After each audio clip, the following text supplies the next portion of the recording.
You heard that. It is 1:45 by my clock, so giving people a little time to check in. Hope you had a good holiday. Juniper and I were visiting family out of town. She said that the cats were getting too much screen time, so she wanted to say hi. Anyway, you go chase the cats. Anyway, this week we're going to start with the real history part of the program. We needed to do the history methods to understand what we're doing.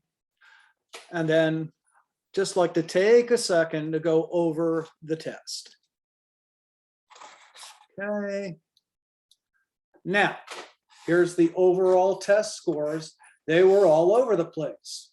Guess what? I will curve up the test 10 points. So when I do that, Canvas moves the average, doesn't move everybody's score. So if I add 10 points, some people get a little bit more, some people get a little less.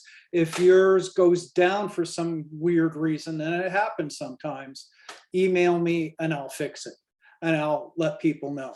But again, the bad news is, nah, a lot of low scores. Good news is there's some high scores too. It'll get better. This is one of those sorts of things that, welcome to college. Every question is a challenge. I'll go through some of the issues.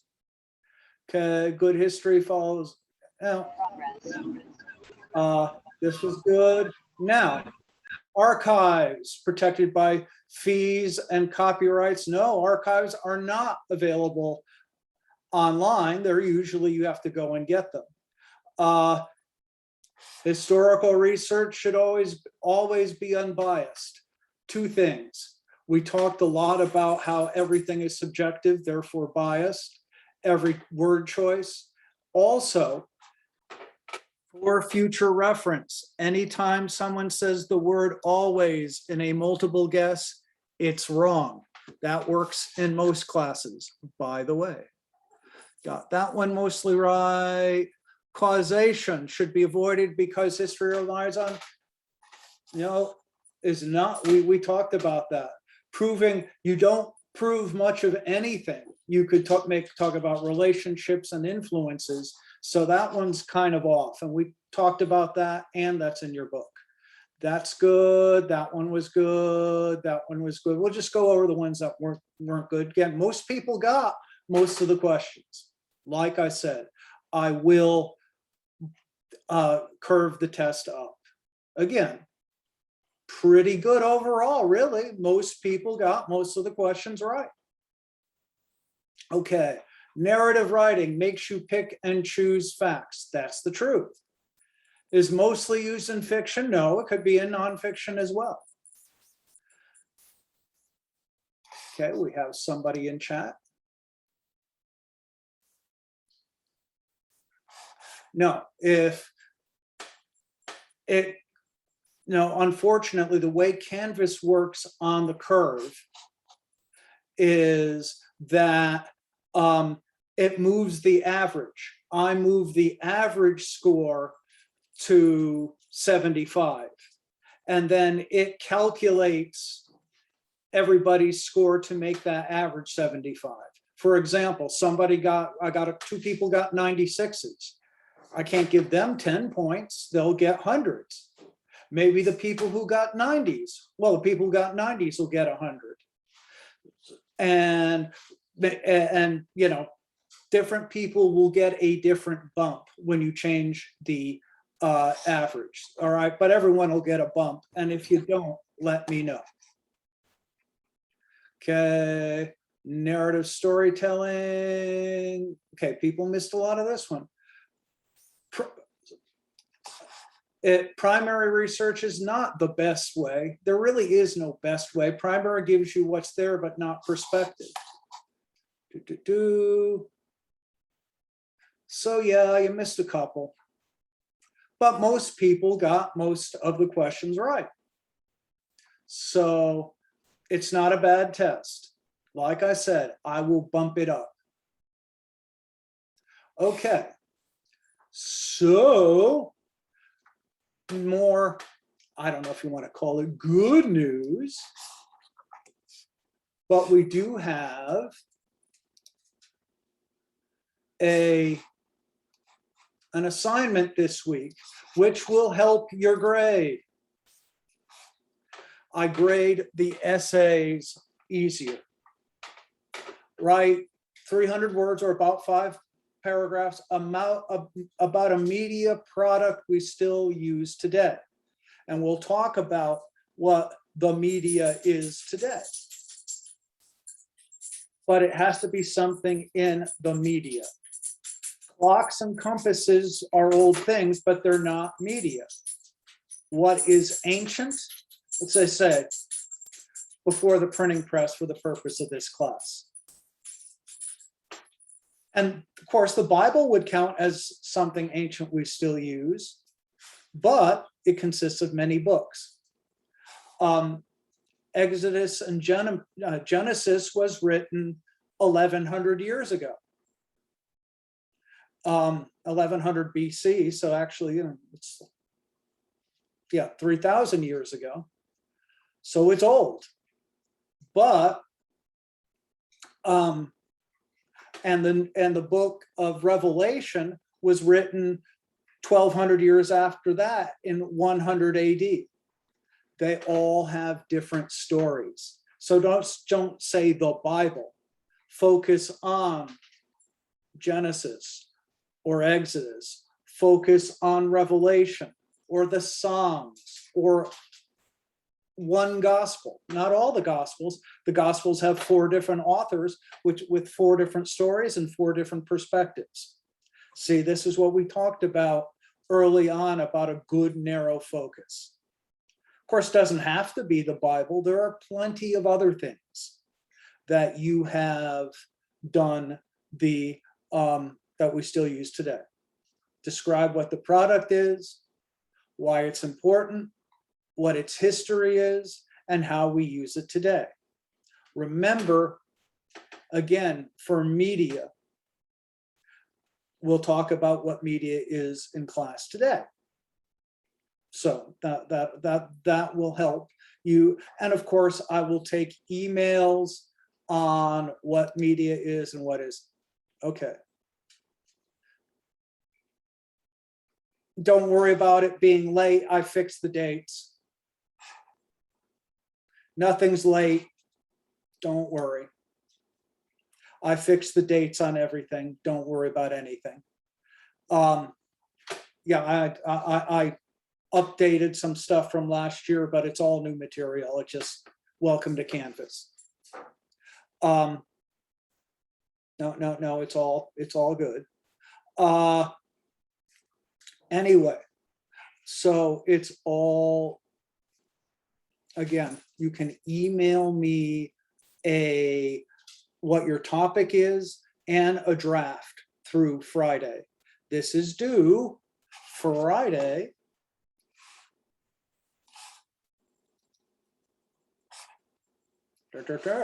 See, Friday at 11:59. So, and again, you usually do a lot better on these than you do tests. So this will improve people's grades. Back to it.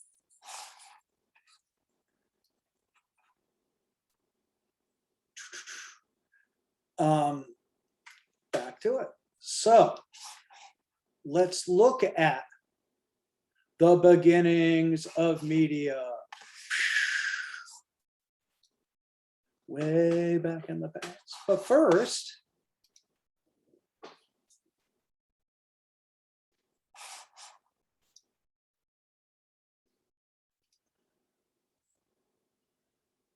so what's media anyway? Anybody want to chime in? When I say the word media, and I ask this when I do the Com 1010 class, when you say media, what does it mean to you? Anybody? Books, newspapers, magazines, recordings, radio, movies, television, and most recently, the internet. Bingo, all of the above. which what really makes it hard to generalize. And that, when I say the media, it's a lot of things, and it's different things to different people. And oftentimes when people invoke the media, they mean mainstream traditional news media, the network, CNN, the New York Times. Yeah. But that's only a small part of the media landscape. Like Quentin says, it's lots of stuff.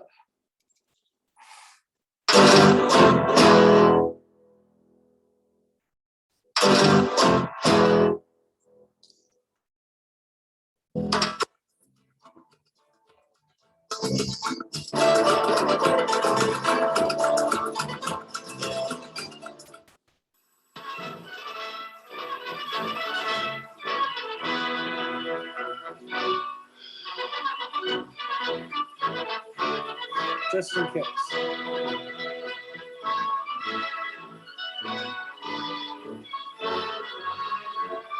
Even less in your house.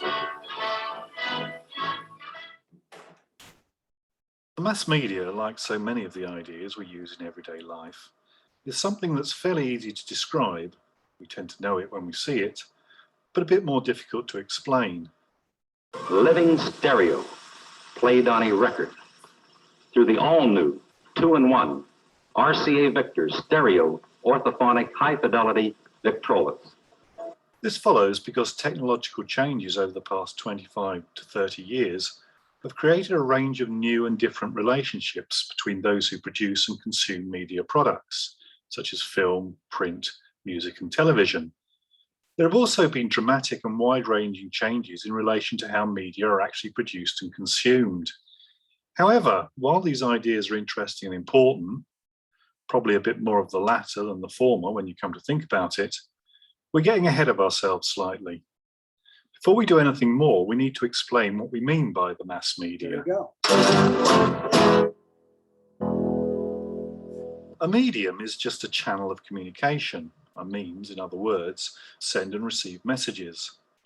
A message in this context being any kind of information, from a phone call, through viewing a film, to reading a book. We are, of course, surrounded by very familiar examples of media in our everyday lives. From newspapers and magazines, through television and radio, to film, video, mobile phones and computers. By mass, we're obviously talking about the potential to reach large numbers of people. And while these terms are somewhat imprecise, how many, for example, is a large number, we use the idea of a mass medium, such as television, to differentiate it from other types of media, There you go. such as Yeah. You're not, and when we talk about the media, we're sending messages to a large audience. It is impersonal. Could be 20 people, could be 1 million, but it is for a wide audience as opposed to a text from your mother. Text from mom, that's one-to-one, that's personal communication. a letter that simply involve one-to-one, or at best one-to-few, communication. However we actually define the concept of a mass audience, it's not something we need to bother with too much at present, since, as we'll see, it's probably going to be easier to define a mass medium. So you get it, that's Catholics go to mass, ha ha ha, mass audience. In terms of what it isn't, something greater than a one-to-one or one-to-few medium. We can start to develop this rather bare-bones definition by noting what Dutton has called 4 essential characteristics of a mass medium: distance, technology, scale, and commodification. Taking each of these categories in turn, distance involves the idea that communication between those who send and receive messages is impersonal, lacks immediacy, and is one way, from the producer stroke distributor. That's right. If it's recorded and sent out, YouTube videos, games, impersonal, you're not interacting, which means what we're doing right now would not be considered mass media. This is more of a group communication, even though we have the medium of the computer between us. of the information to the consumer stroke audience. When you watch a film, for example, no matter how emotionally involved you become in the action, you can't affect what's happening on the screen. Secondly, technology is a crucial ingredient in the mix because mass communication requires a vehicle, such as a television receiver, a method of printing, a computer network, and so forth, that allows messages to be You have a medium, you have something between you and the sent audience. and received. In terms of scale, one feature of a mass medium is that it involves simultaneous communication with many people. An individual watching a particular TV program, for example, is behavior that's being shared in thousands, if not millions, of other living rooms across the country. Finally, commodification involves an interesting feature of mass communication, the idea that it comes at a price. I can watch sport on TV, for example, if I can afford a television. There you go. It's a business. You have to have some money and some equipment. I think that's a very good point.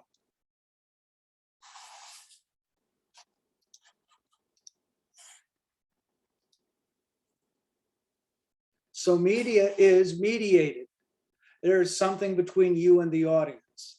It's impersonal. You're not there. It can be from a group rather than an individual to a mass audience using a technology. So, is this media?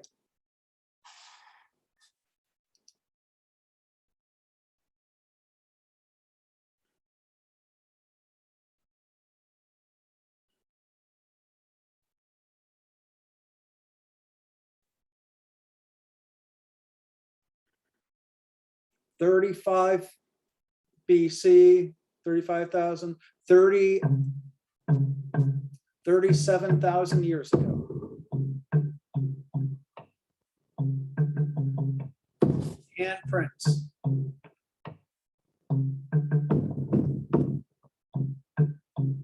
Symbols. Looks like a bird.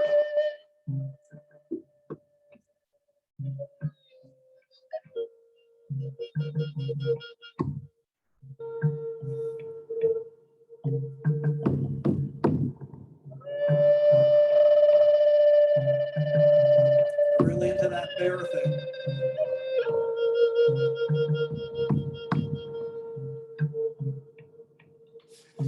Hyenas. Looks like a leopard or a cheetah. This is France, but climate change. Some sort of deer, antelope, rhinoceros.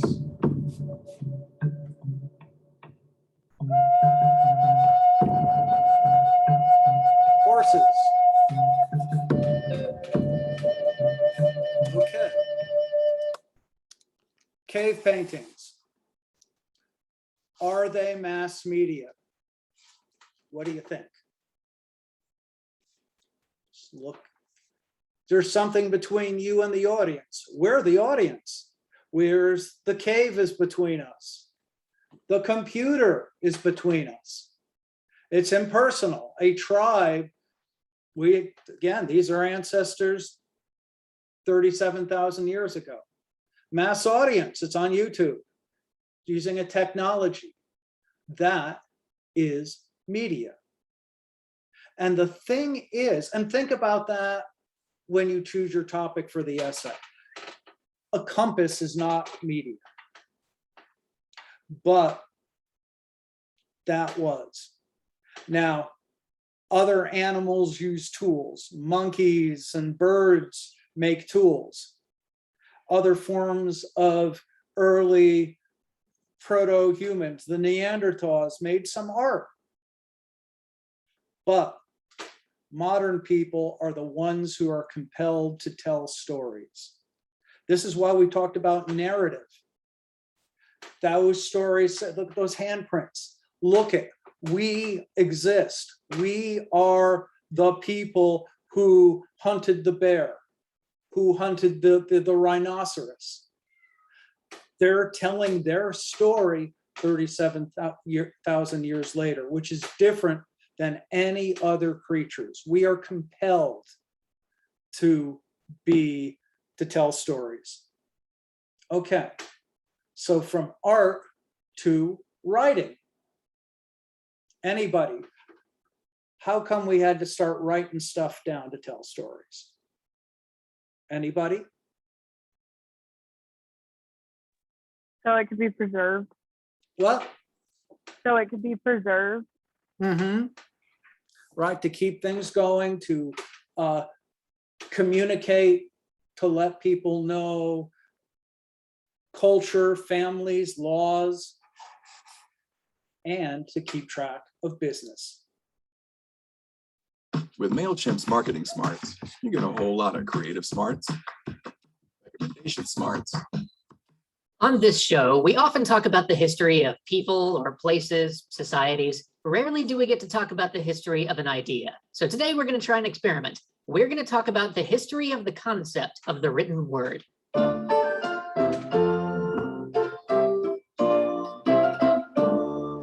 Writing is one of mankind's most enduring technologies. For 5,600 years, this ability to transmit thoughts over generations, to give instructions, to express ourselves, to communicate ideas over the gulf of space and time, has allowed us to make vast strides in our understanding of the universe, our understanding of each other, and our understanding of ourselves. But to understand how writing began, we have to travel back to ancient Sumer, where the first widespread use of writing started.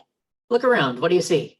Yes, you see the potters and the merchants, you see streets and gardens, but what do you see looming over all of it? The temples. These temples play a huge part in why writing began. For you see, Sumer was the land of the world's first real cities, not hundreds of people or thousands of people, but tens of thousands grouped together. And these cities formed city-states, bound together by the veneration of a specific set of gods. The people mastered irrigation, and the cities grew. And as the cities grew, so too did the temples to the gods. But these massive, sprawling temple complexes didn't serve only as houses of worship. No, look close. Do you see the men bringing in the clay pitchers full of grain? These temples also served as enormous warehouses, repositories for the vast wealth of the city. In good times, donations and gifts would come flooding in, and in lean times, they would be distributed back out. This system created vast wealth for the priests, but it also ensured that cities of this size could function. But we're not concerned with that, not directly. Look next to the men bringing in the grain. Do you see that man watching them? Notice how every time they bring in a jar of grain, he makes a little mark on that clay tablet he's holding. With an economy of this size, with tons of supplies moving in and out of the temple each day, they needed to keep records somehow, and that is exactly what he's doing. That tablet will later be stored so that priests can know what exactly they have. See, it's always been a business. Accounting, that's bottom line. It's a On business. hand in their giant temple warehouse. But as much as tally marks have their place in the origin of writing, there's something far more interesting for us on that wet piece of clay he's got in his hands. You see, he's drawn a little picture of a grain stalk next to his tally marks, so it's clear that his tallies refer to grain. Well, over the generations, that nice little drawing of grain would get simpler, more abstracted. Scribes looking for quicker and easier ways to note common goods wouldn't laboriously draw every single item coming into the temple, but instead came to an agreed upon set of more symbolic representations for the goods flowing into the holy places. And you can see how somebody might quickly realize that those symbols could represent not only the concept of something, but the word itself. And that's exactly what happened. The symbol for a cow came to be understood not only as a representative of the animal, but also of the word cow itself. But still, there's not much you can do with just a set of 1,000 or so nouns. And here's where a happy accident of linguistics comes in. You see the people talking around the temple? Well, if you could hear them, it would sound like everybody was just saying the same few words over and over again. And that's because Sumerian is a language where most of the words are just single syllables and where concepts are built out of putting words together. Both of those points are important because when many of your words are monosyllables, it's easy to go from thinking of a symbol as a word to thinking of it as a sound for that word. To go from thinking of the symbol for the U, meaning just the sheep, to thinking of it as meaning the sound U, and thus giving you the word for the tree U or the person U. Once you do this, you're no longer drawing pictures for every word in the language. Now you're starting to think of those pictures as sounds, and stringing sounds together lets you build up all sorts of words. And once you couple that with the fact that in Sumerian, many concepts were built up out of basic words. So for example, sickle plus grain might mean harvest. There's a huge amount you can do with the concepts and sounds that 1,000 or so images represent. But we're not done yet, because the very medium the scribes were writing on changed how we write in the West today. You remember how our buddy in the temple tallying the grain was making his marks on a clay tablet? Well, watch him write. See how he's writing from top to bottom, just as you would if you were making a list. Well, that would soon change because the problem with clay is that it takes forever to dry. And so if you accidentally set your hand down while you're writing from top to bottom, you could easily obliterate whole sections of the column you just wrote. But this risk is reduced if you start writing from left to right. But a lot of the people in the temple didn't like that innovation. It was easier on the scribes, but for the other literate folks who had to read it, they had learned to read from top to bottom, and so they didn't like this sideways thing at all. So what did the scribes do? Well, they simply rotated all of the characters 90 degrees so that a person could turn the tablet and read it from top to bottom just like they always had. Soon, people were just reading the sideways characters left to right. But because they'd been flipped, now they were even more abstracted, even further from the pictures and the things that they originally represented.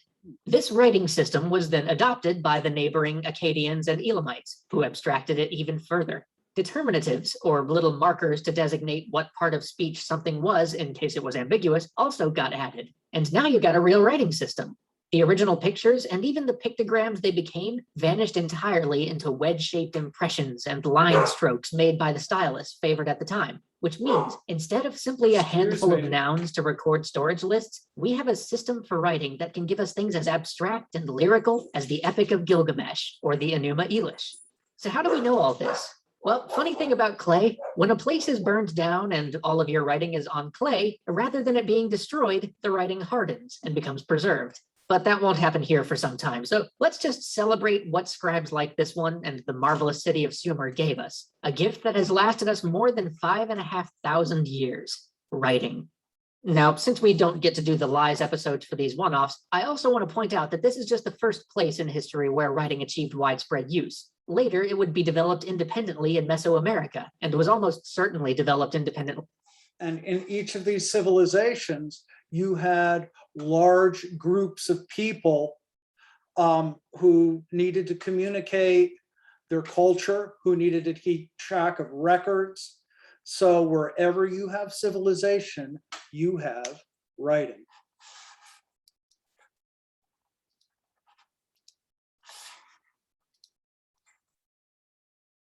And here are some examples.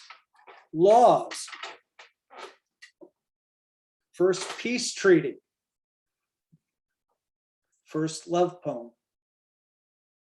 2000 BC. You can express things when you have writing that you can't with just a picture on a wall. The next thing is the going from writing to the alphabet.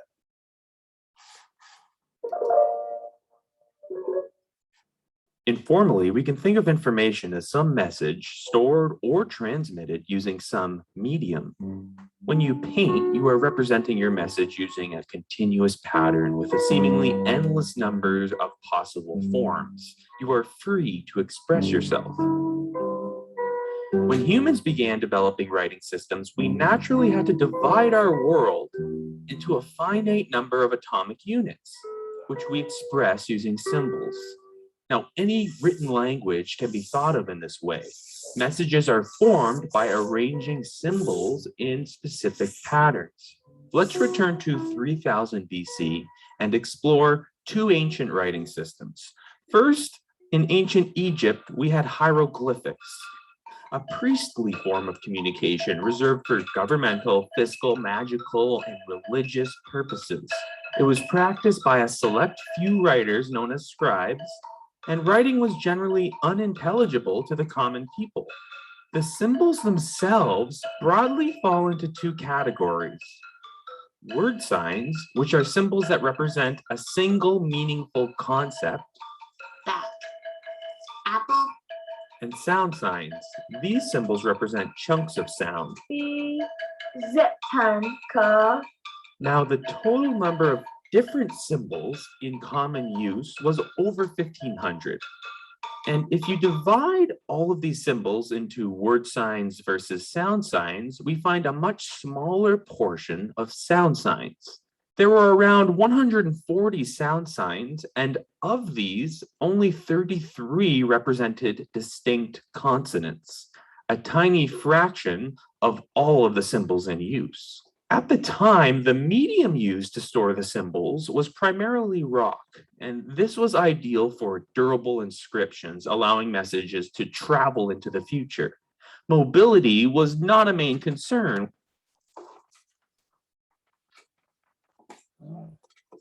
Excuse me. When communicating messages in this Careful. way. However, a new physical medium for storing symbols was emerging at the time.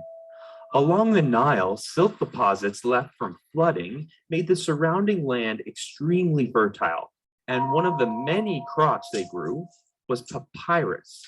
It could be sliced into strips, and these strips were then soaked and weaved together and finally pressed, allowing the natural sugars to act as glue. After several days, it dried and formed an almost weightless tablet. This medium was ideal for sending messages across greater spaces rather than the more durable inscriptions focused on time.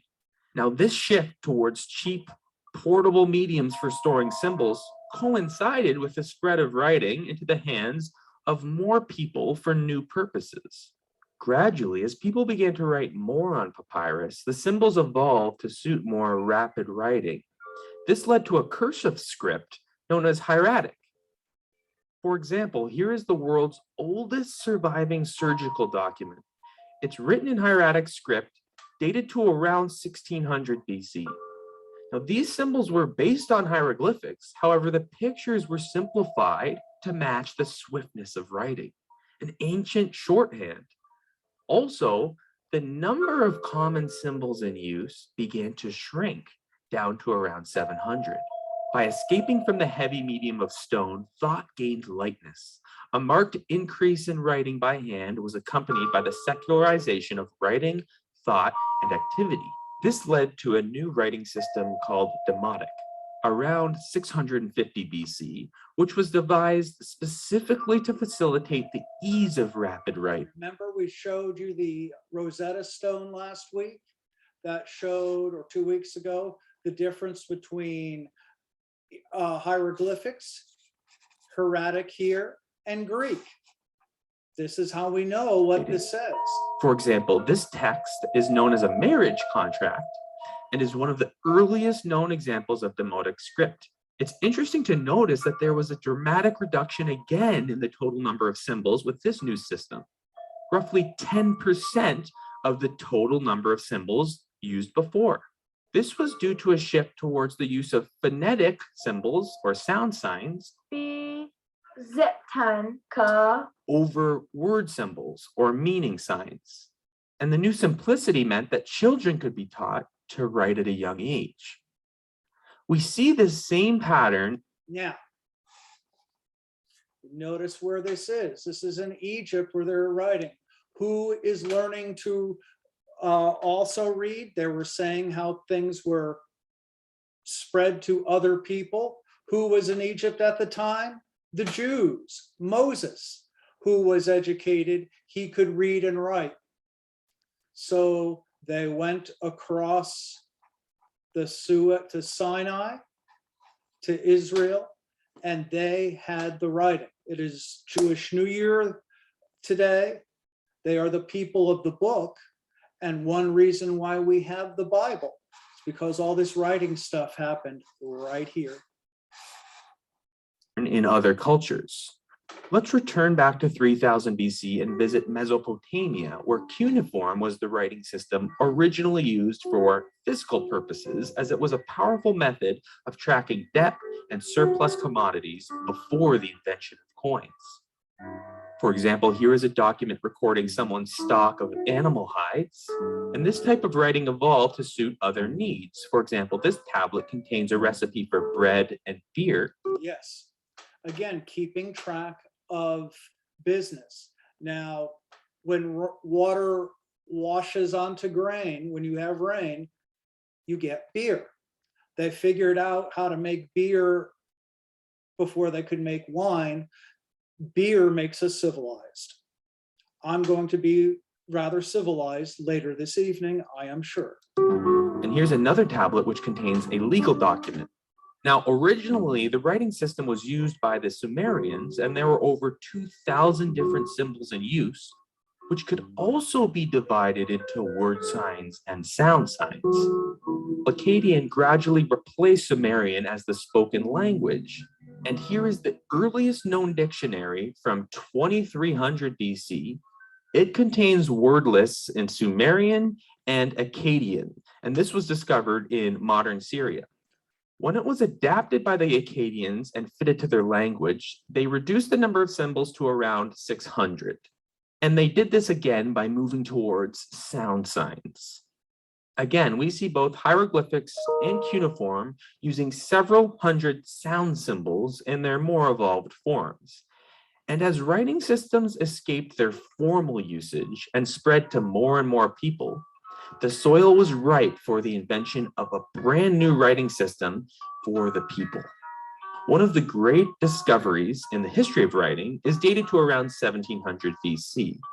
The Sinai inscriptions were found in the Sinai Peninsula, and they were about 20 feet apart. This was important because each picture denotes a consonant sound, and no word signs are used. When sounded out correctly, the letters would produce words in ancient Semitic. Although not fully deciphered, this message appears to be of the form name, rank, and prayer. The two words deciphered are chief and God. This innocent example was part of a writing revolution, creating meaning by merging sound signs only.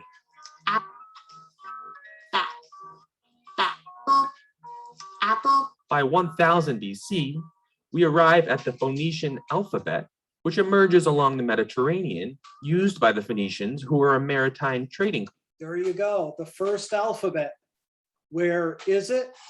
Right here. Look what's right next to it, Jerusalem.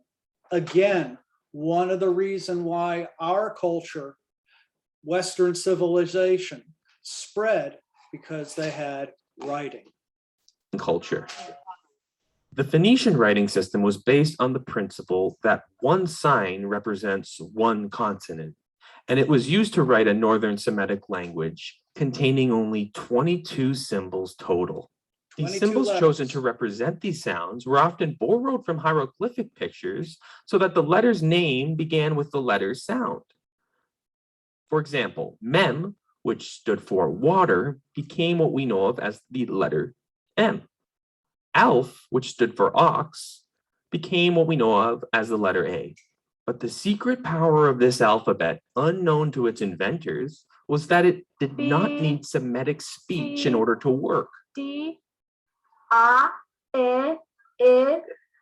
With modest adjustments, these miraculous letters would be fitted to diverse tongues of Europe, India, and Southeast Asia.